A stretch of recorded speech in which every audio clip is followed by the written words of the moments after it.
Pronto, estamos gravando aqui mais um episódio do Papo Cloud e nesse episódio eu conto com a participação do Alexandre Zibert. Zibert, seja muito bem-vindo aqui ao episódio.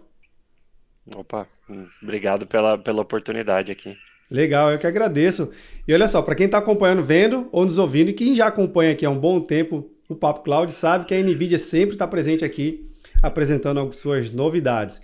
Já passou várias coisas interessantes. Eu vou deixar aqui até na descrição desse episódio para facilitar aqui a sua experiência, os episódios que já rolou aqui. Mas já tivemos o mundo empresarial, já falamos de Omniverse, já falamos de open source, comunidade, tudo isso que a NVIDIA também faz. Hoje, o bate-papo vai ser com o Zibert, justamente para a gente entender um lado mais gamer da coisa em si, falar sobre as tecnologias, como é que o mercado funciona, o que é de fato esse mercado, o tamanho dele, enfim. O bate-papo aqui vai ser bem legal, bem divertido. Convido você a anotar tudo aí e vamos nessa. Bem, Zibert, antes de mais nada, a gente sempre pede para os nossos convidados se apresentar um pouquinho para contar a sua trajetória de carreira até chegar na NVIDIA, para a gente poder te conhecer. Por favor. Bom, meu nome é Alexandre Zibert, eu sou gerente de Technical Marketing da NVIDIA para a América Latina. Eu vou completar, se não me engano, agora em julho, 9 anos de NVIDIA. Caramba! Ah, Legal. né, antes de entrar na NVIDIA, eu estava na ASUS, também como Technical Marketing, e antes eu fazia review, né? Então testava placa de vídeo, placa-mãe, SSD. Lembro até hoje, né? Quando chegou um dos primeiros SSDs para brincar, foi bem bacana, né? Então, assim, a ideia é de estar sempre, né, imerso, atualizado, né, no early adopter, Sim. né? Tá sempre brincando com o que tem de mais novo, para mim sempre foi fascinante. E isso que me trouxe aqui, né? Então, assim, conhecer a fundo as tecnologias, e daí no meu trabalho hoje, a ideia é poder comunicar isso, né? Levar adiante os benefícios, como funciona, e, né, de preferência, de uma forma mais simples de entender, né? Decodificar um pouco, mastigar para facilitar a compreensão e também até para quem não entende tecnologia, quem não conhece, mas precisa, e muitas vezes não sabe do que precisa, a gente conseguir levar essa mensagem adiante e falar, olha, tem um benefício aqui muito legal que pode te ajudar bastante, principalmente em produtividade, né? A gente estava conversando agora antes, né, edição de vídeo, né? Você falou que demora 8 horas para renderizar um vídeo. Eu falei, pô, põe uma RX aí. Vamos utilizar. Legal. Cara, essa tua trajetória aí deixa muito claro que quanto mais imerso você vive a tecnologia em si, um ponto legal é que você consegue acompanhar a evolução. E nessa evolução que acontece, é natural que o produto que estava no auge há um tempo atrás, surgem novas demandas de mercado, novas necessidades e está lá o produto mais novo conseguindo suprir ou atender aquelas demandas na totalidade. E aí você consegue acompanhar essa evolução. Você já consegue também perceber hoje, Zibet, que o que era o mercado há uns 10, 20 anos atrás é um mercado também totalmente diferente e o produto, obviamente, ele acompanhou essa evolução? Ah, com certeza, né? A gente né, não precisa nem ir tão longe, né? Nos últimos 3, 5 anos a gente vê o tanto que Caramba, muitas coisas mudaram, né? sim. Ah, Toda a ascensão da inteligência artificial, agora, né? Ou aí sim, um pouco mais para trás, né?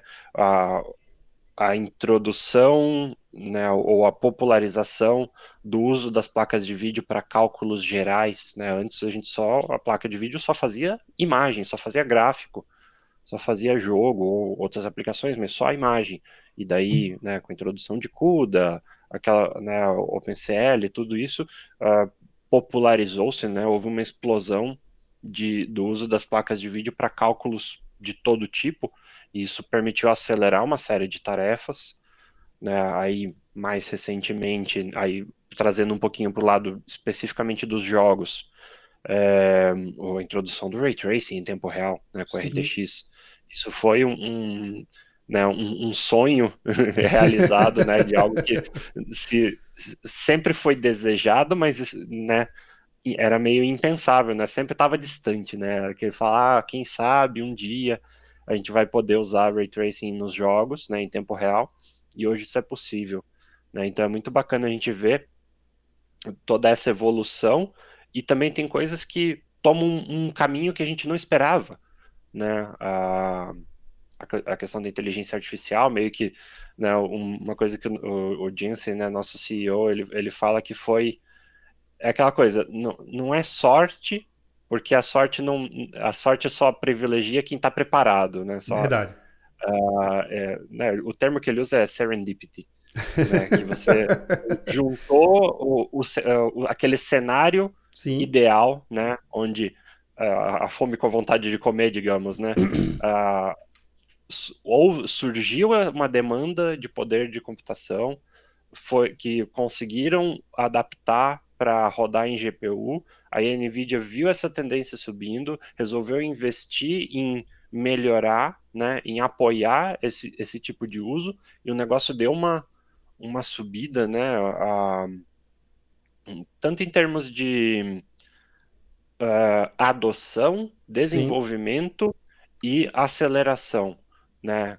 A cada nova geração de GPU, né, o salto de desempenho, falando especificamente de inteligência artificial, foi de uma geração para outra 10, 20, 30 vezes, né? Porque Caramba. tanto o hardware, né, houve desenvolvimentos, né, de tecnologias revolucionárias, né? Então, tem coisas como os Tensor Cores, né, e agora na geração mais nova o Transformer Engine, né, são termos assim bastante abstratos para quem não tá nesse meio, Sim. mas a ideia é que e o desenvolvimento de algoritmos também, né, então assim, não é só o hardware, né, à medida que surgem não só novos tipos de inteligência artificial, no caso, mas também nossos engenheiros, eles buscam formas de aprimorar cada vez mais, né, os frameworks, os modelos que já existem, para aproveitar melhor o hardware. Tanto que teve um ano aqui no meio que, de um ano para outro, com o mesmo hardware, eles dobraram o desempenho, só Caramba. com, né, melhorias de otimização de software. Né? Então, e é uma crescente assim absurda. Se você comparar, né, o primeiro grande uso de GPUs para inteligência artificial, né, que foi o treinamento da ResNet 50, né, que é uma Sim. biblioteca de reconhecimento de imagens. O cara usou, se não me engano, na época eram duas GTX AlexNet, desculpa, o tal do Alex, o xará. Eram duas GTX 580 e demorou, acho que, uma semana ou um mês para treinar né, Caramba. aquele pacote de dados. E hoje, né, com o hardware atual, a gente treina uma ResNet 50 em segundos. Putz, Segundos. Então, assim, para caramba. você ver, né, o Mas Lady assim, Moore uma semana. seria, né, nesse Ah, prazo, já teria foi. acelerado ali 6, 8 vezes. A gente está falando de 1000 vezes, sei lá quanto, né, Sim. se comparar lá do começo para até agora. Né? Então, assim, é muito bacana quando a gente vê todo um segmento que acabou tomando a indústria, né, florescer dessa forma, e, e a NVIDIA está, né, na crista da onda ali, não só se beneficiando, mas, claro, investindo e trazendo e inovando para um segmento que se tornou muito, muito, muito importante. Cara, isso aí que você foi falando é a pura verdade. Você citou o caso dessa evolução de uma semana ou um mês para o primeiro treinamento, né? Querendo ou Uhum. não, ainda é pouco tempo, né? Porque pelo propósito inicial que a gente esperava, né, desse treinamento de reconhecimento de imagens e tudo mais, só que hoje existem inúmeros tipos de aplicações, né? A gente viu aí para a área industrial, o próprio Digital Twin é uma das soluções super interessantes que a gente já tratou aqui também no episódio e que traz essa necessidade de um poder computacional que vai muito além do que a gente tem em mãos necessariamente. Precisa realmente de um realismo. Esse realismo que você também citou para os jogos é o que faz a diferença de surgimento de novos jogos, novas plataformas e um ecossistema totalmente novo, né? Porque não é só simular, é ter a realidade acontecendo e ação e reação em cadeia, tudo meio físico que a gente vê no nosso mundo real, também vê no mundo virtual. Uhum. Então isso também abre novas possibilidades, né? O Omniverse, ele tem duas funções, eu acho que, né, primordiais. Uma é, a gente apelida de o Google Docs da criação 3D, né, que você conseguir Gostei. interligar, né, conectar várias, não só, né, aplicações, mas principalmente os artistas, né? Então, enquanto um está trabalhando no modelo, o outro está trabalhando na textura, o outro está trabalhando na cena, o outro está trabalhando na animação, que isso antes era um processo muito serializado, né? Um tinha que terminar o trabalho para o outro poder começar baseado naquele para depois o outro fazer. Então, isso era, você tinha um pipeline muito longo e Sim. hoje você consegue paralelizar isso tudo. Então, você condensa o tempo de criação de uma forma absurda. Mas daí o outro ponto muito importante é justamente a simulação, né? Então, todas as aplicações que serão desenvolvidas dentro do Omniverse, também estão ali para, de certa forma, não só automatizar, mas permitir também muitas coisas que antes não eram possíveis. Um exemplo bem interessante, assim, simples, digamos, é, na hora que você está montando uma cena 3D, né, você tem que posicionar os objetos, né, para que ele fique exatamente na borda da superfície, para que ele não fique nem flutuando um pouquinho, nem enterrado dentro do objeto. É, enquanto que com o Omniverse, como ele tem physics, você simplesmente joga os objetos ali, você liga a física e pum, todos eles caem direitinho e você não precisa se preocupar em posicionar. Você vê, toda essa integração que permitiu isso, né? E também é uma coisa que facilita imensamente, né, a vida do criador de conteúdo 3D, no caso, mas daí tem toda a parte de treinamento de robôs, por exemplo, né? Você Sim. consegue simular com precisão, né, um robô, né? Então você, digamos, constrói um robô físico, constrói o digital twin dele, faz todo o treinamento dele no ambiente virtual e depois que o treinamento está pronto, você simplesmente baixa aquela inteligência para o robô físico e ele funciona, né? Porque a simulação que você fez é fiel o suficiente ao mundo real para ele funcionar corretamente, né? E aí tem E não é nem N só o outros. funcionamento, né? Não é nem só o funcionamento. Eu me lembro muito de um artigo que ele falava da questão do teste, resistência de materiais, né? E validação daquele componente. Por exemplo, pegar um caso de uma dobradiça ou algo que se movimenta. Aí a empresa estava querendo testar se aquele tipo de material, se seria um composto de alumínio, um composto de zinco, enfim, vários tipos de metais. Qual era o melhor composto para ter a melhor resistência e aplicando esse conjunto de física, né? Calor, temperatura, frio, esfrio, enfim, expansão e retração. Isso tudo, se for fazer no mundo real, cara, já perdeu. Não faz sentido mais hoje. Mas com essa solução, Morar não. e o custo disso também, né? Verdade, verdade. Caramba, então olha E, só, quem já está acompanhando aqui, vendo ou nos ouvindo, já percebe que a aplicação desse tipo de tecnologia é legal para o jogo, gostamos, mas também vai muito além disso, né? É um mercado que se expande facilmente para outras aplicações e outros modelos de negócio, né? Isso que é interessante. O mesmo hardware, o mesmo conjunto de biblioteca de software, ele habilita para várias coisas. Entre um intervalo e outro, cara, que tiver cansado, dá uma partidinha legal que vai ser bom também, né? a ideia é você terminar seu trabalho mais cedo para poder jogar depois. Boa. Legal. Agora, Zimber, tira uma dúvida aqui pra gente. Essa questão das. Eu vou usar o termo placa de vídeo, que é o termo mais comum que a gente acaba encontrando no mercado, mas o que que tem hoje de mais moderno no mercado que a NVIDIA lançou e falou assim, cara, isso aqui, ó, esse aqui é o nosso portfólio mais atual, isso aqui é o nosso direcionamento. Já tem uma foto aí atrás aí. Explica aqui pra gente. Bom, a gente, né, tem as GeForce RTX da série 30, né, baseadas na arquitetura NVIDIA Ampere.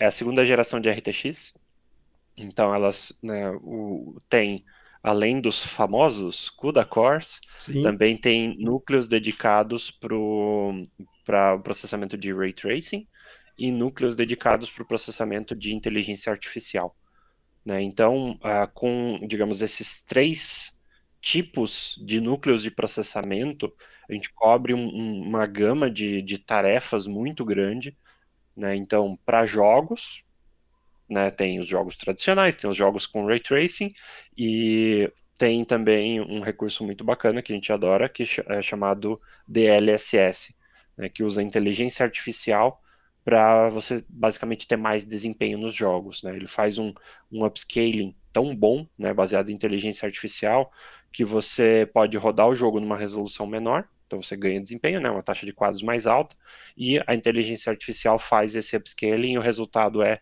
praticamente indistinguível, se Caramba. não for até melhor, porque tem vários detalhes dentro dos jogos onde coisas de subpixel, né? Então, Uhum. coisas menores do que um pixel, que o DLSS, apesar de estar renderizando o jogo numa resolução menor do que a nativa, né? Vamos supor, eu quero jogar em 4K, mas internamente eu posso renderizar em Full HD.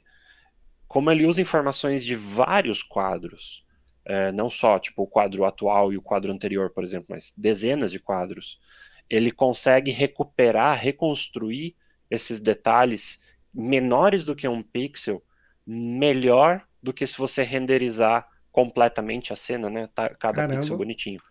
Então, tem, né, vários exemplos, né, vários cenários onde, apesar de, né, você estar renderizando uma resolução menor, mas a vantagem disso é que você tem um ganho de desempenho muitas vezes de 2, 3, 4 vezes a taxa de quadros, ainda entrega, ainda assim consegue entregar uma qualidade de imagem ainda melhor do que você renderizar o jogo inteiro, completo, de forma tradicional, né? E isso que também nos permite abusar, né, dos detalhes de Ray Tracing, por exemplo, né? Que, por exemplo, tem jogos que mesmo sem Ray Tracing, não existe hoje placa capaz de rodar em 4K Ultra a 60 quadros por segundo.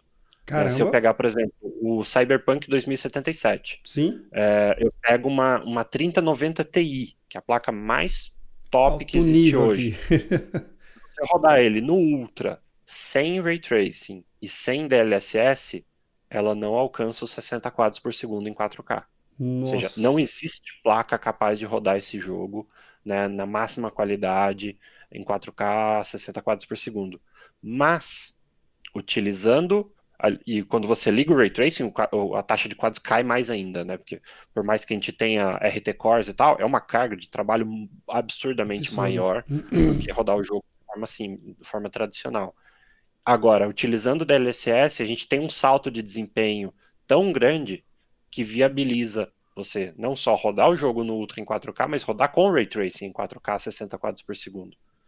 Então, é um trunfo, né, uma carta na manga tão poderosa que nos permite, né, abusar desses efeitos. Então, você pode fazer reflexos, pode fazer as sombras, pode fazer a iluminação global, tudo com Ray Tracing, né, agregar uma qualidade, uma fidelidade visual nos jogos muito maior do que seria possível, né, de forma tradicional, e ainda assim ter um desempenho bacana para poder jogar suave, lisinho, 60 quadros por segundo, em muitos casos até mais. É, porque ninguém quer ficar jogando com com aquela sensação de travando, É, nada disso. Caramba, agora você falou numa resolução também extremamente potente, mas se a gente olhar em relação a alguns conteúdos, até mesmo a produção, a gravação, por exemplo, já existem câmeras no mercado que já filmam em 8K, né? Já tem televisores, já tem monitores bem específicos em 8K. A gente sabe uhum, que o 4K é uma realidade presente no mercado, ainda não total, o Full HD ainda é o mais presente, né? Ele é o mais existente tanto no mercado, no empresarial e consumer também, mas o 4K já uhum. faz a sua presença. Mas se a gente olhar o poder do 4K, e eu falo já do outro, e ainda mais do 8K, caramba, velho, o que a gente vai ter que ter, ou já está tendo, para poder conseguir mastigar todo esse poder de resolução, e essa nitidez e essa qualidade de imagem como um todo, né? Seja até mesmo uma imagem estática, uma foto, ou um vídeo. Cara, tem que ter coisa ali para processar isso, né? Você diz em termos de jogo ou criação de conteúdo? Criação de conteúdo de Porque. jogos, porque se o 4K hoje já é algo comercial, né? O 8K também já Aham, está sendo, mas daqui a pouco ele se torna sim, uma realidade. Ele vai ser o nosso. O 4K vai um virar o Full padrão. HD e hoje o Uhum. 4K, né, na nossa realidade atual, vai virar o próximo 8K, né? É, posso dividir um pouquinho aqui, porque, Sim, por exemplo, para conteúdo, né, vídeo, por exemplo, como você falou, já existem câmeras que filmam em 8K, é, e você tem formas, digamos, ou, por exemplo, quando você trabalha com, principalmente conteúdo 3D, né, animação e tal, a resolução é uma, digamos, é uma mera escolha. Claro que você vai demandar um poder de processamento muito maior, mas você pode criar conteúdo 3D em 8K se quiser, de uma forma mais simples. É óbvio que você vai ter que tomar cuidado que, né, a definição dos objetos tem que estar de acordo, a resolução das texturas, né, você tem que observar todos os detalhes para se certificar de que isso tudo esteja funcionando, mas teoricamente é só uma questão de escolha, né, não é tão, digamos, impeditivo quanto no caso de vídeo que você tem que filmar já numa sim. definição maior, por mais que haja, né, tecnologias de upscaling com inteligência artificial e tal, não é necessariamente a mesma coisa, né? Você quer a máxima fidelidade, afinal é o que você quer. Você já está optando por uma resolução maior, você quer entregar a qualidade, a fidelidade total. Então, agora, falando em termos de poder de processamento, não é tão complicado assim. Legal. Porque a gente tem, por exemplo, é, você falou das câmeras. As câmeras RED, por exemplo, que elas filmam em Red RAW. Sim, É um formato sem perdas, né? Ele tem uma compressãozinha, mas é uma compressão sem perdas. Então você está trabalhando basicamente com um RAW de cada frame. E você tem lá 8K, 24, 30 quadros, 120, né? Se você quiser filmar uma câmera lenta. É, e a gente já tem, né, aceleração suficiente, né, poder de processamento suficiente nas GPUs hoje para você editar isso em tempo real. caramba. Então você simplesmente importa o arquivo direto, né, não precisa converter para outro formato, não precisa fazer um proxy, uma resolução menor, nada. Você importa diretamente o RAW, e pode trabalhar com ele, que enquanto essa placa de vídeo está lá, ó, Tá moendo. né, moendo número para fazer o debayering, para fazer, né, toda o tone mapping e tal, para você, né, trabalhar entregar um resultado daquilo, né, porque você está trabalhando com a informação bruta do sensor. Sim. E a gente já consegue, né? Então, assim, não é tanto bicho, já existe hardware para isso. Né? Claro, eu estou falando uma 3090, uma 3090 Ti, porque também tem o poder de processamento, tem a memória suficiente para você poder trabalhar com esses Sim. formatos, mas existe. Ou seja, você consegue trabalhar hoje de forma, digamos, confortável, até, acho que poderia ser um termo bom, com 8K. Você consegue fazer conteúdo 8K numa boa hoje em dia, porque já existe hardware para isso, e aí tem todo o software envolvido, né? Você vai fazer seus efeitos, vai fazer. é, Aí volta naquela questão que você falou, né? Poxa, eu vou renderizar exportar meu vídeo aqui, demora 8 horas para processar. Então, não deveria, né?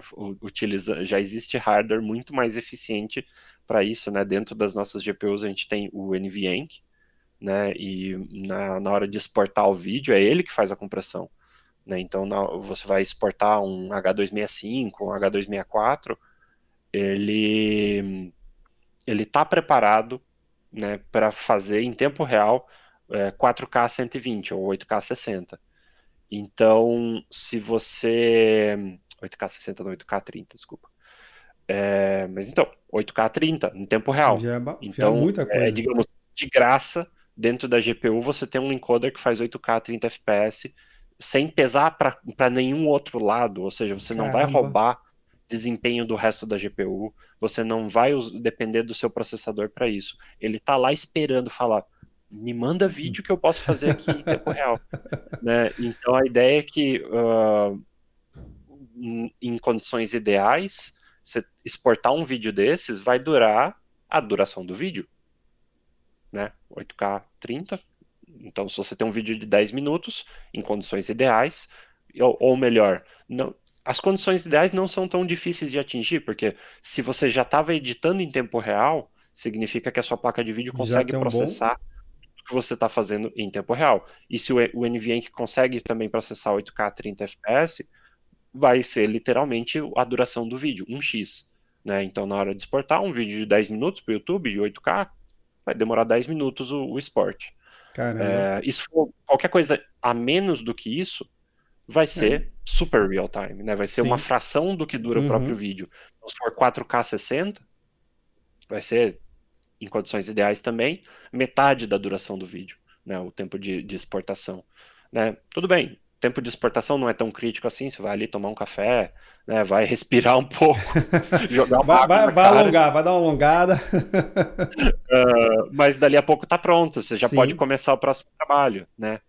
Então a ideia da produtividade é muito crítica, muito importante para, né, a gente prioriza bastante oferecer as ferramentas para que o criador possa desempenhar sua criatividade sem que a máquina, né, o limite.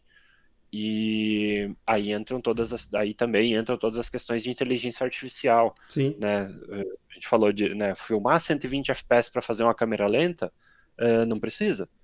Existe inteligência artificial para isso. Você pode desacelerar, né, fazer ou mesmo um speed warp, né, Sim. modificar a velocidade, né, do vídeo gradualmente, digamos, fazer um bullet time, se quiser. E o sistema vai gerar os quadros que faltam. Cara, E isso você é vai ter uma absurdo. câmera Isso aí lenta é. lisinha a partir do que você filmou. Você, putz, aquela cena eu esqueci de filmar em 120. Não tem problema. Ele vai gerar os frames que faltam. Né? Então, também oferecer essas ferramentas para que não, o criador não tenha que ter sua criatividade limitada. Eu acho que isso é um Boa, ponto boa muito fala. importante. E deixa eu só fazer um plug aqui no meio. Isso tudo se aplica a notebooks também. Opa. Né? Já é o meu caso aí, viu? Vou querer entender um pouco melhor isso aí. Porque a gente tem, né, notebooks, né, tanto notebooks gamer, né, com altas prestações, né, digamos, alto Sim, desempenho, com GPU. As GPUs são as mesmas. Né? Então, assim, lógico, tem uma diferencinha de desempenho ali entre a versão desktop e a versão notebook, mas o hardware em si é o mesmo, ele tem os mesmos recursos. É só um percentual de diferença, sim. não é metade, não é que uma é 10 vezes mais rápida que a outra. É percentual. E a ideia é que você possa ter, né, tanto mobilidade, né, então uma hora eu estou trabalhando em casa, outra hora eu estou trabalhando no escritório, outra hora eu estou viajando, ou então eu estou, né, fazendo uma gravação, né, no local e já preciso começar a editar ali mesmo, então preciso fazer ajustes e tal. A ideia é que você tenha basicamente a mesma produtividade que você teria no seu desktop, na sua workstation, você tenha, né, em qualquer lugar. Então, tudo que a gente está falando aqui se aplica a notebooks também. Sim, tá falando do Se, Notebook Studio, não é isso? se me permite, né, o momento jabá aqui, a gente Vamos tem, lá, vamos nessa.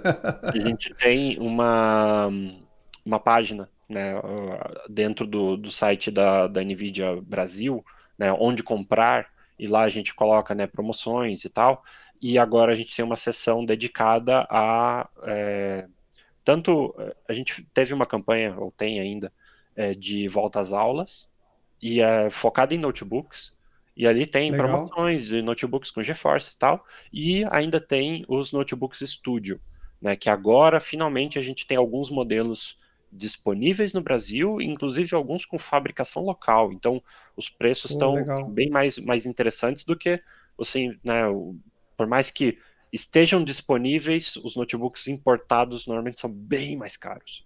né? Porque tem toda uma questão tributária ali que você precisa da verdade. produção local para viabilizar um preço decente, enquanto que os mais, né, completos, você não tem, digamos, demanda para justificar uma produção local, eles acabam tendo que ser importados, mas agora a gente até tem modelos estúdio que são fabricados no Brasil. E a categoria estúdio, ela foi criada justamente para criadores de conteúdo. Então, não é só uma questão de especificações, né? De, tem essa CPU, esse processador, essa GPU, tanta memória e tal. Não, ela também tem o desenho físico, é um fator bastante importante na categoria Sim. estúdio, né? Então, os notebooks são todos fininhos, leves, né? Silenciosos. Não é tudo cheio de RGB, né? São mais discretos. Por favor. Tem coisas como, tem, sei lá, um leitor de cartão, putz, eu esqueci o nome do formato, USC, eu acho que é um que dá tipo uns 300 megabytes por segundo de taxa de transferência, né? Então, na hora que você vai transferir... O HSS... tem um U e um H, se eu não me engano. Isso, tem um e um H em algum lugar aí no meio, porque... É o tal do V60 e o V90, para resumir aqui. Tem três isso tipos, é o que tá é o na spec do V30, cartão. 60 e 90. Exato. Que dá 60 ou 90 megabytes por segundo de escrita, eu imagino. Exato. Que é para você justamente filmar em 8K, por exemplo. Uhum. E na hora de você transferir esses arquivos para o computador, são vários gigabytes. Vários gigabytes, às vezes terabytes. Isso normalmente demora. Então é bom que você tenha uma interface extremamente rápida, né? Então também isso entra na spec do... Isso é algo, né, que os fabricantes se preocupam na hora de oferecer um modelo estúdio, porque sabe que você vai depender bastante daquilo. Tá? Então não é só a questão de ter ou não o leitor de cartão integrado, mas que ele seja de alto desempenho. A tela calibrada, né? Então você tem a tela com uma excelente reprodução de cores, né? Então ela a spec mínima, se não me engano, é sRGB 100%. Né, 100% do espectro sRGB, Sim. que a gente sabe que para vocês não é grande coisa, mas daí tem, por exemplo, notebook que atinge 100 e não sei quantos por cento do Adobe RGB. Legal, já é um espectro mais completinho. Ou então 97, 99% do DCI-P3, e já tem também notebooks com tela OLED que atingem 100% do DCI-P3. Isso né? é sensacional. Então, HDR, 4K, a própria tela do Note já é 4K HDR, e 100%, OLED 100% do DCI-P3. Né? Então, são coisas que, um monitor desse custa o quê? 10, 15 mil reais. Um monitor com essas specs, só o monitor. E você tem isso já na tela do próprio Note que você pode levar para qualquer lugar. Né? Então, são detalhes, né, que para o criador de conteúdo são muito importantes, né? E a gente trabalhou junto com os fabricantes de notebook para oferecer modelos com essas características, justamente para, além, obviamente, do desempenho, mas com essas, não só praticidades, mas capacidades, justamente para poder desempenhar o trabalho de forma ideal. Cara, isso aí que você foi falando e acaba sendo uma realidade de diversos momentos, né? Uma coisa é você ter uma ilha de edição, onde você tem um lugar fixo, tem uma equipe, ou você mesmo faz a sua ilha, e o seu local fixo, óbvio que você pode expandir esse poder de processamento. Ter um gabinete, ter um desktop tradicional. 2, 3 placas de vídeo. Aí a 2, 3, brincadeira 4 monitores. A brincadeira tá séria. Mas essa questão da mobilidade, isso eu acho que é um fator super importante para quem está acompanhando, também compreender que, a depender do trabalho que você vai realizar, a mobilidade, sem abrir mão do desempenho. Porque de nada adianta você também ter um equipamento que permite mobilidade, mas só na hora de você transferir um arquivo de um cartão para o computador, você vai levar, às vezes, horas. Porque você está gravando ali com material bruto 40, 100, 300, 1 tera de conteúdo, e como é que você transfere aquilo ali? Né? Você também tem que ter agilidade. Então, só esse conceito do estúdio, ele também abre possibilidades, porque você pode ter uma boa ilha de edição fixa, né? E aí, dependendo do trabalho que você vai fazer, do job que você vai estar realizando, você ter algo que te dê continuidade, entregue uma prévia, para o seu cliente lá na hora, né? Que faça uma demonstração um pouco mais realista do resultado final. Inicie o trabalho, quando voltar para o estúdio, você pode dar uma finalizada, né? No seu equipamento mais poderoso. Ali faz todo sentido. Então, ter essa combinação também é interessante, né? A gente tem uma campanha também dentro da NVIDIA agora que é The Office of the Future, que é justamente para promover essas estações de trabalho, né? Principalmente, né, com a pandemia, a gente teve que todo mundo criar um home office, né? O trabalho de casa está cada vez mais importante do que o trabalho fora de casa. Então a ideia de você ter, que nem você falou, né, a sua ilha de edição dentro de casa, né, no seu escritório, e aí em vez de você ter que ter 2 computadores para isso, né, a ideia é ter um só, e você ter também essa modularidade, né? Então vamos supor, você tem um notebook estúdio, você chega em casa, você liga ele com um monitor externo, né? Não sei se você viu a ação que a gente fez lá com o Gaveta, Sim, muito. que a gente Acompanho mandou todos ali. Um notebook estúdio e uma 3090 externa para ele ligar no notebook. Nossa, aquilo ali eu mandei para uma galera, o pessoal falou assim, o que é isso? É uma placa externa? Falei, cara, assiste que tu vai ficar babando essa parada aí, muito legal mesmo. E o legal da placa externa é que ela é uma dock station, então ela tem portas USB, ela tem rede cabeada, né? Tem algumas que tem até um slot M2 lá dentro, que você já coloca mais armazenamento. Então a ideia é que você possa, né? Beleza, estou em casa, conecta tudo ali, você trabalha, né, com várias telas, né? Ou se quiser, teclado, mouse externo, os que você tem mais, digamos, comodidade, né, conforto. Sim. Eu vi porque a gente estava montando esses dias uma máquina para um funcionário nosso que é artista 3D, e daí o pessoal mandou a spec lá do computador para montar para o cara. Falou, eu quero um processador de 32 núcleos, porque a gente vai instalar 3 placas RTX A6000, Nossa. eu quero 256 GB de RAM, 2 SSDs de 4 teras, eu quero esse monitor específico aqui da LG, porque ele é HDR 800, porque eu vi que tem um outro que é só HDR 400, esse eu não quero, não presta para mim. E aí eu quero o teclado MX Keys, né, da Logitech, o mouse MX não sei o que das quantas. Então, assim, produtos muito específicos, porque é o que...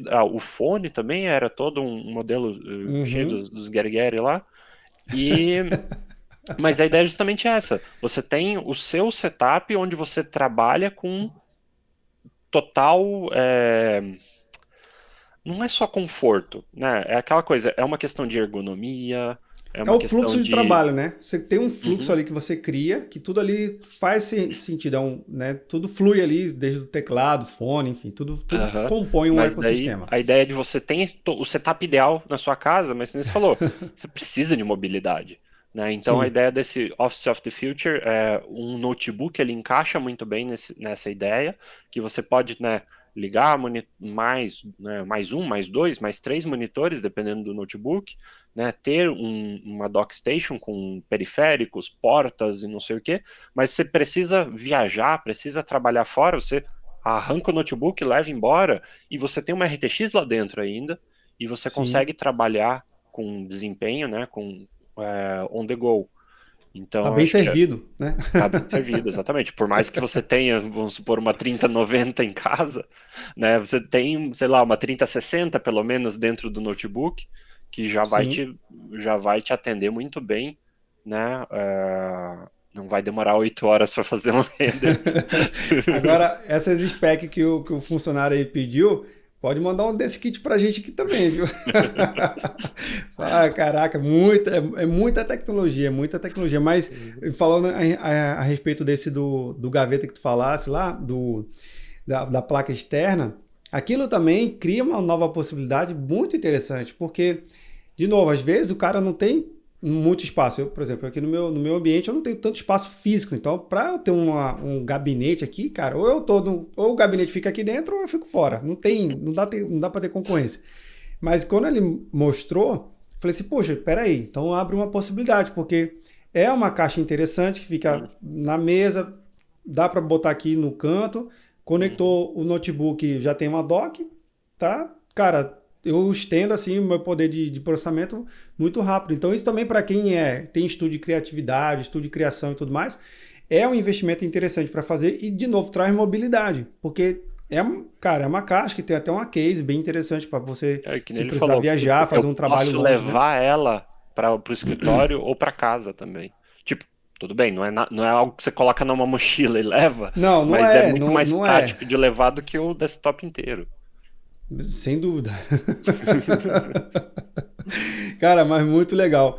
Agora, Zibet, eu queria que você explicasse aqui também, só dois termos, bem rapidão, né? Você falou do CUDA, lá no vídeo do Gaveta ele explica muito bem, de forma bem engraçada, mas queria que você também pudesse explicar aqui pra gente. E a parte da tecnologia da NVIDIA, o Reflex, eu acho que faz sentido aí explicar um pouquinho dos dois, né? Principalmente Uhum. um é o mais, traz uma experiência mais real, outro é aquela questão de múltiplos processadores. Bom, começar pelo Reflex, que eu acho que é algo bem imediato, porque a ideia é a seguinte, principalmente em jogos competitivos, a gente já tem a campanha, né, de Frames Win Games, né, então você jogar a Sim, 144 FPS ou mais é o ideal, né, para jogos competitivos, principalmente. Lógico que jogos single player, você vai ter uma fluidez muito maior, mas não é sim. tão crítico, né? Porque você tá, queira ou não, você tá jogando sozinho, né? Só contra o Você não computador, está não é. competindo, você está ali nesse momento de Você não lazer. vai, não tem um campeonato com um prêmio de milhares de milhões de dólares Pois é. que depende disso. Uh, e mais um outro ponto, né? E ele é, digamos, relacionado, mas ele é de certa forma tangencial à quantidade de quadros, é a latência. Né? Então, por mais que você tenha uma taxa de quadros alta, você pode ter uma latência ruim. E vice-versa também. Existem cenários onde, mesmo com uma taxa de quadros baixa, você tem uma latência boa. Mas óbvio que o ideal é ter os dois, né? Taxa de quadros Sim, alta e uma latência bem baixa, porque aí você tem a experiência ideal. Então, para trabalhar nisso, né, a NVIDIA já tinha algumas outras tecnologias lá no painel de controle, né, que você tem um modo de baixa latência, você põe em ultra e tal, mas isso só vai até certo ponto. Você não consegue, trabalhando só no driver ainda, né, queira ou não, a gente já fez tudo que dava para fazer do driver. Então, a ideia é que o sim, Reflex ele vai integrado dentro do jogo, e aí ele otimiza o momento em que o jogo vai ler os comandos para que seja o mais tarde possível, né, para que quando o jogo termine o frame, ele tenha as informações mais recentes possíveis, e aí dispara para a placa de vídeo, ela vai processar o frame no menor tempo possível e exibir uh, no monitor também no menor tempo possível, para que essa distância, né, entre quando você executou o comando e quando a imagem saia na tela seja o menor tempo possível, a menor latência possível. sim, Então a ideia do Reflex é justamente otimizar isso. Então ele é um SDK que o desenvolvedor integra dentro do jogo e otimiza isso, e com isso a gente consegue reduzir a latência total do sistema, né? O tempo desde que você clicou ou apertou uma tecla até o frame sair na tela. Para colocar em um pouquinho de contexto, os valores que a gente considera ideais são pelo menos 144 quadros por segundo, né? Óbvio que já existem monitores de 240, 360, a gente sim. acabou de apresentar um monitor de 500 Hz, né? Nossa. Então, o ideal é que você tenha, né, pelo menos próximo de 500 quadros por segundo, né, para poder tirar o máximo de um monitor desses, e uma latência inferior a 25 milissegundos. Né? Então, considerando que você tem 25 milissegundos no total, então é entre Sim, clicar, o sistema receber o comando, executar a parte de CPU do jogo, mandar o quadro para a placa de vídeo gerar o quadro e ela mandar o frame pronto já para o monitor e o monitor exibir. Então, isso tudo tem que acontecer no máximo 25 milissegundos para que você tenha, digamos, uma experiência competitiva, isso é importante, ótima. Óbvio que quanto menor, melhor, e tem casos onde sim. você consegue descer mais ainda, né? Tem jogos Caramba. como o Valorant, o Rainbow Six Siege, onde você consegue, em alguns casos, uma latência inferior a 10 milissegundos. né? Então, assim, Putz, grila. é realmente instantâneo, né? Principalmente para jogadores competitivos, profissionais, no caso, né? Quem Sim, realmente vive disso, é crucial você ter, né, esse tempo o mais baixo possível. Mas lógico, e a gente oferece isso para todo mundo que tem GeForce. Então, né, dependendo das características do seu hardware, ele já vai te dar um ganho bem interessante. E mesmo para jogadores não profissionais, né? Quem joga no competitivo, né, não vive disso, mas quer ganhar, né? Não quer que a máquina falhe. Então a ideia é que, por isso também que o Reflex ele não é exclusivo das RTX. Ele funciona em qualquer GeForce desde a série GTX 900. Né? Então, pô, 3, 4 gerações legal, viu? atrás aí, você pode ter esse benefício e ele já está integrado em 8 dos 10 jogos competitivos mais jogados. E se não me engano, acho que 12 dos 15 mais jogados. É um negócio assim, tá bem popularizado já. São poucos jogos Que entre os legal, que mais legal. jogados que não tem. Né? Então é bem provável que no seu jogo favorito se tem uma GeForce aparece a opção lá para você ligar. Já Muitas vezes tenha. o jogo já liga automático. Mas é bom dar uma olhada lá nas opções se tem o Reflex e ligar, que você sente, né, que o jogo responde mais rápido. É muito bacana. Isso não depende de nenhum outro componente, né? Mesmo quem tem, tipo, uma placa de vídeo mais fraquinha, um monitor de 60 Hz, vai ter um benefício, aliás, vai ter um benefício até mais Já se beneficia. significativo do que quem já tem um hardware mais potente, né? Ele ajuda mais quem tem um hardware mais fraco. É muito bacana. Dito isso, também se aplica a jogos single player, por exemplo. Saiu recentemente o God of War, tem Reflex, o Bright Memory Infinite também tem, aquele Ghost Runner também tem mais alguns jogos single player que tem Reflex, porque são jogos que dependem de respostas rápidas, né? Então, não só jogo Sim. competitivo, mas jogo single player também acaba se beneficiando muito, principalmente porque você tem que reagir rapidamente ao chefão, resolver um puzzle. Não dá pra vacilar, não, viu? Exato. Então, o Reflex ajuda bastante nesses casos também. Legal. E aí, o outro ponto que você tocou, o que é CUDA? Ah, De uma forma bem simples, né? de uma forma bem simples, que nem a gente estava falando lá no começo, é permitir você usar a placa de vídeo para fazer cálculos gerais, né? Antes do CUDA, antes do OpenCL, a placa só fazia imagem, né? Então, um joguinho, desenhar a janela e tal, mas só isso. Ela não era usada para mais nada. E daí, com a introdução do CUDA, né, foi lá nas GeForce 8000, a NVIDIA lançou uma API, né, um entorno de desenvolvimento para você fazer o uso da GPU para outros tipos de cálculo. As GPUs, né, a placa de vídeo, ela é um processador paralelo extremamente potente, né? Então, enquanto numa CPU você tem ali 4, 6, 8, 16 núcleos, uma placa de vídeo tem, né, pega uma 3090 dessa, ela tem mais de 10 mil. Caraca. Então, é uma diferencinha significativa. Absurdo. Óbvio que não são núcleos iguais no sentido de que Sim, é o mesmo desempenho, mas a ideia é que você consegue explodir o trabalho em pedacinhos muito pequenos e com isso você tem um desempenho muito maior do que se você fosse processar isso de forma serial, né, um atrás do outro. Por mais que um processador, uma CPU, ele é um processador serial extremamente rápido, né? É feito sim, para você executar uma linha de processamento no menor tempo possível, só que ainda assim é uma linha de processamento.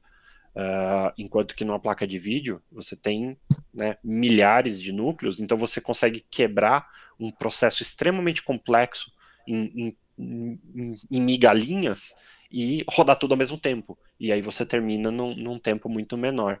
Então a ideia do CUDA é justamente isso. Você tem os CUDA Cores e você faz uso deles para processar o que a sua criatividade mandar. Óbvio, você tem que programar isso, mas daí sim. a NVIDIA também oferece bibliotecas, né? Então, tem bibliotecas de, sei lá, álgebra linear, tem de cálculos científicos dos mais variados, né? Sei lá, FFTs, né? Não NFTs, por favor, FFTs, né? As Não confundam. transformadas de Fourier, é, Sim, N outros, e aí que entra também, digamos, uma evolução disso, que a gente, né, introduziu nas RTX, que é, por exemplo, os Tensor Cores, que eles são específicos para a inteligência artificial, né? Então, você já se usava antes os CUDA cores para processar a inteligência artificial, e você já tem um desempenho fantástico, mas os Tensor Cores, como eles são específicos para isso, né? Um tensor um pedaço de uma matriz. A ideia de sim. uma operação de tensor é que você multiplica duas matrizes, né? E você salva o resultado numa terceira matriz. Então você, com os tensor cores, eles conseguem pegar um bom pedaço, né, de cada matriz e pum, processar de uma vez só, né, em um ciclo só. Então eles são ao redor de 10 vezes mais rápidos do que os CUDA cores para Caramba. processamento de inteligência artificial. Então é um ganho bem interessante, né? E por isso também que a gente está vendo uma explosão nos usos de inteligência Sim, artificial, porque agora verdade. tem hardware robusto para fazer isso num desempenho absurdo. O próprio DLSS, ele é uma inteligência artificial que roda em questão de milissegundos, né? Caraca. Não é questão de segundos, é milissegundos. Então, a cada frame você tem uma inferência acontecendo ali para fazer o upscaling, né? E usando, né, muita informação e tal. Mas aí a gente tem também a diferença entre o que é treinamento e o que é inferência, né? O treinamento é um processo extremamente complexo que demanda, né, um volume de dados imenso, né? E daí demora, sei lá, horas, dias para fazer o treinamento. E depois você tem um modelo, né? Que é, digamos, um arquivinho. E aí você faz as suas inferências com base nesse modelo. E a inferência ela acontece num tempo muito menor, mas também ainda assim demanda bastante desempenho para fazer num tempo hábil, né? Vamos supor um reconhecimento de voz, né, Sim, uma busca de uma recomendação, não pode demorar segundos, você quer que o resultado instantâneo, né? Então por também favor. é importante uh, que o tempo de inferência também seja bastante baixo. Aí os tensor cores, né, ajudam tanto no treinamento quanto na inferência para que seja o. Ah, aqui tem um ponto mais interessante também. A gente tem uma aplicação chamada NVIDIA Broadcast, né, que funciona nas RTX, que faz, né, a limpeza do áudio, né, então Sim. tá passando o caminhão, o carro do ovo na rua, não atrapalhar a gravação aqui, é, ou Boa, isso então, é né, legal, esse é um recurso massa. remover o fundo da imagem da webcam, esse tipo de coisa, e com alta qualidade. E um detalhe bacana, que, por exemplo, esse reconhecimento de imagem, a NVIDIA ela pediu para a comunidade mandar essas informações. Então a gente abriu uma página lá onde fala, olha, faz o seguinte, liga sua webcam, sai da imagem, tira uma foto do seu cenário sem você, e depois volta e grava um videozinho, né, de uns 15 segundos, mas com você se mexendo ali e tal, dentro do cenário, e a gente vai usar, né, tanto aquela foto sem e o vídeo com você para o treinamento, e aí, né, recebeu, sei lá, milhares, milhões Milhares de coisas diferentes. de samples, mas aí que tá a parte bacana. A inteligência artificial, ela aprendeu que alguns objetos são importantes, como por exemplo, esse teu microfone, uma cadeira gamer, Hum, um headset. Então ela mantém esses objetos na imagem quando você remove o senão fundo. ficaria aquele Também recorte, né? Aquele recorte assim, faz bem. aquele recorte tosco que você vê que vem teclado nas plataformas e tal, mas Sim, ela consegue, por exemplo, pegar essa frestinha aqui, ó, entre o cabelo e a cabeça e massa. o headset, o microfone, o fio e tal, ela não vai simplesmente recortar por fora, ela consegue, né, pegar esses detalhes dentro do objeto.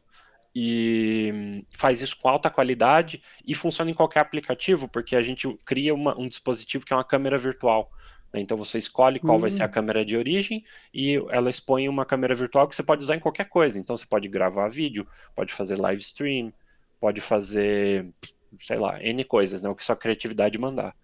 E massa demais. mas aí que tá o pulo do gato dessa solução, né? Tanto do NVIDIA Broadcast quanto você ter os Tensor Cores numa RTX, é que o peso disso ele é ínfimo. Sim.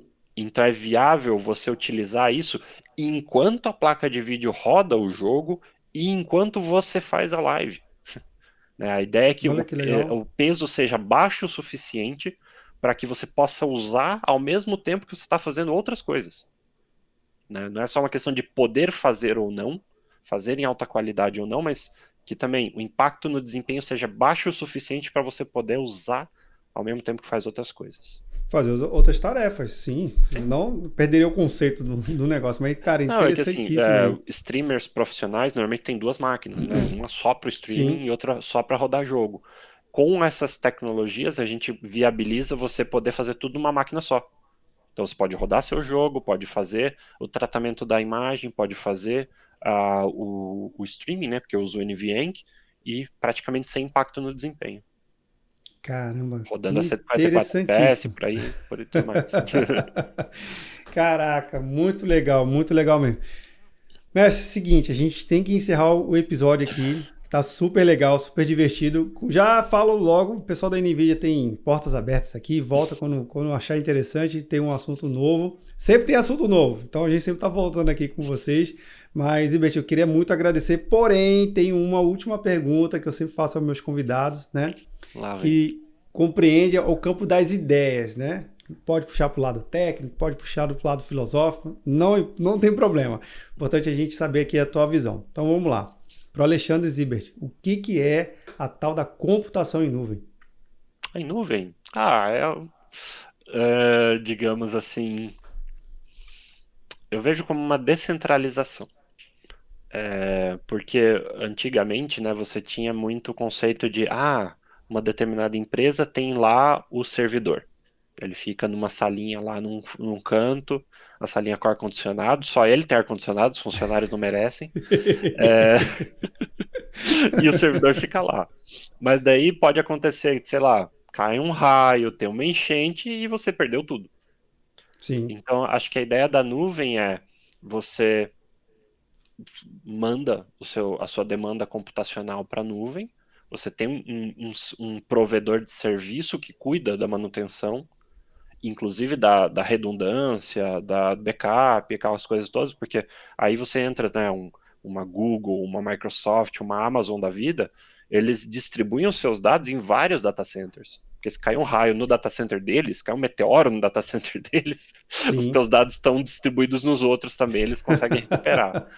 É, então, acho que entra principalmente essa descentralização, né, e essa flexibilidade, e aí entra também coisas como escalabilidade, né, Sim, um dos exemplos acho que bem interessantes é a Netflix roda na Amazon, né, o poder oferecer um poder de computação que seria impraticável no local, né? Então já existem soluções de HPC, então sim. você consegue montar um supercomputador virtual dentro de uma nuvem, né? Então Já você tem a fala, NVIDIA na nuvem.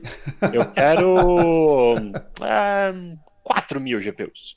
Tá bom. Você Pum, assina lá, paga, óbvio, mas sim, daí você usa, faz o seu processamento e depois que terminou, você não precisa se preocupar em comprar o hardware, instalar, configurar, manter, executar. E o que eu faço quando eu não tenho demanda? Eu fico com o negócio lá parado? Não. Então, você também assina, né, usa sob demanda. E aí também tem coisas como a gente tem o GeForce Now, né, então jogos na nuvem. Né, então você consegue também. Você tem uma RTX na nuvem. E você pode jogar é, com a sua RTX no celular. Né? Então você vai jogar com Ray Tracing, vai jogar a 60, 120 quadros por segundo, sem drenar a bateria do seu dispositivo, sem precisar baixar um jogo de 100 gigabytes, né? Sem ter que esperar ele baixar. sem ocupar espaço, né? E aí você pode jogar em qualquer lugar, você não depende né, do seu desktop que fica em casa, você não depende de carregar um notebook na mochila por aí. Qualquer lugar você abriu ali, vai jogando, né? Óbvio, ou no Wi-Fi, ou no 5G da vida. O 4G até funciona, mas a ideia é que vai ficar bom mesmo quando o 5G estiver funcionando, né? Então também são você oferecer um serviço que você dificilmente teria de condições, não só de custo, mas práticas de ter o processamento no local, né? Você centraliza esse poder de processamento na nuvem, acho que é uma coisa muito bacana. E ainda tem essas questões de... a gente vive nesse mundo onde a gente não é dono de nada, né? A gente está migrando, né? Então, em vez de você ter um carro, você anda de Uber. Em vez de você ter uma casa, você aluga, você vai pulando de um Airbnb para outro, sei lá, né? Ou então você, quando viaja, em vez de ficar num hotel, você fica num Airbnb, por exemplo. Sim. Quer ou não é uma casa, né? Não é um hotel. Hotel já é um negócio muito, muito afastado, né? Você sabe que não é seu. Enquanto uma casa, pelo menos é a sua casa por um tempo. Então, acho que essa ideia da nuvem também casa muito com essa ideia de que você não precisa ter a propriedade do poder computacional. Você pode alugar o poder computacional. Isso é o que compõe todo esse ecossistema mesmo. Mas, mestre, eu queria muito agradecer aqui a tua participação no episódio. Fantástico. Quem está acompanhando aqui, eu não tenho dúvida, também deve estar se animando aqui com o bate-papo. Obrigado e até a próxima, viu? Eu agradeço pela oportunidade aqui, né? E também outros momentos que a gente puder conversar, estamos sempre aí. Sensacional. Bem, você aí que está vendo ou nos ouvindo, sabe que esse bate-papo aqui nunca termina por aqui, né? A gente continua discutindo lá no grupo do Papo Cloud Makers. Link na descrição para facilitar a sua experiência, como sempre. Muito obrigado pela sua participação, audiência. E aí, tá na nuvem? Legal, fechou, bacana.